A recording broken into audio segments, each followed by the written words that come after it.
It's a very, very convoluted story, but I will try to lay out the simplest explanation for what happened to Andy.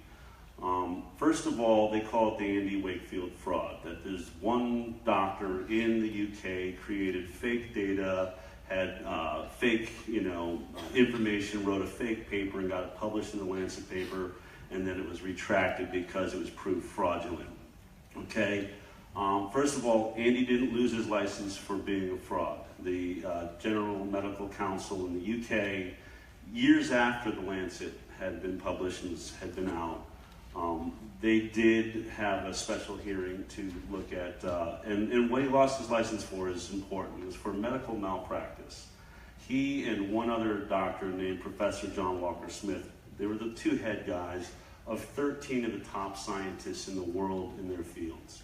So first of all, what immediately set off a red flag on this story for me as a journalist is, I hear the Andy Wakefield fraud, but how would he do that with 12 other of the top scientists in their fields?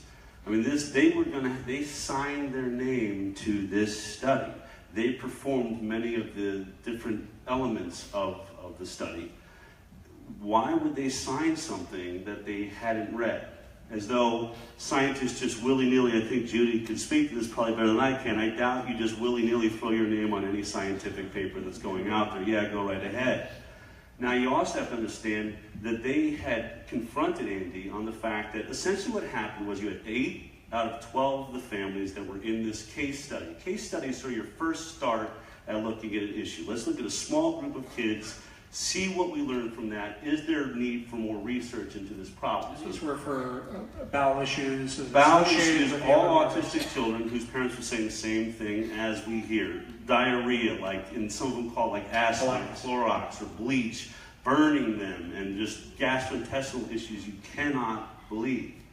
And so, as Andy said, he took it on. But there was a meeting of these scientists, and they sat down, and they said, Andy, do we really have to put this part in the paper that the 8 of the 12 parents claimed that the MMR caused their child's autism? Because that is going to really piss off the Ministry of Health. It's going to hurt our funding from the pharmaceutical industry coming into this school. And so Andy said, let me ask you this question. If the parents had said, my child got autism right after having natural measles, would we put it in the case study? And all of the scientists said, yes, of course we would.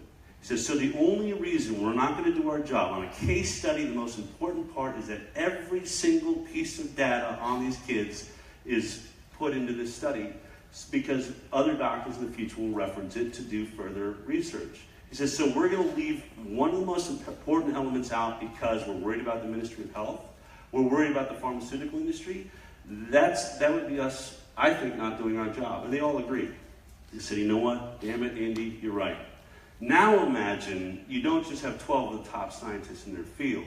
You have 12 of the most paranoid scientists that ever lived. They're about to sign their names to something they know is going to bring fire, down upon them. And they did. So that's the basis of it. Now here's the truth. Professor John Walker Smith appealed. They both lost their license in that for malpractice. John Walker Smith appealed and just was exonerated a year ago. That's right. And here's what the appeal was, and here's what it comes down to. They lost their licenses because there's really 2 terms. Was it clinical investigation? So clinical investigation means I'm doing spinal taps and colonoscopies on these children to help the child I'm treating. That's clinical investigation. If I'm doing that, then I don't need ethical approval from the board.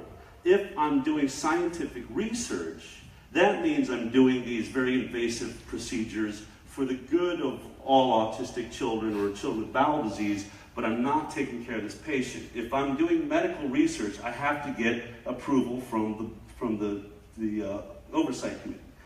And so what they believed, and what John Walker Smith proved in his own court case in a real court to a judge, was I ended up treating every one of these kids years past the study being over. So it was clinical investigation from the beginning. We treated these children with everything we learned from their tests. And so the judge ruled, you know what, it's not medical malpractice. They had lost their licenses because the GMC had really fraudulently ruled that it was medical research and not clinical investigation. Now, let me try and simplify that.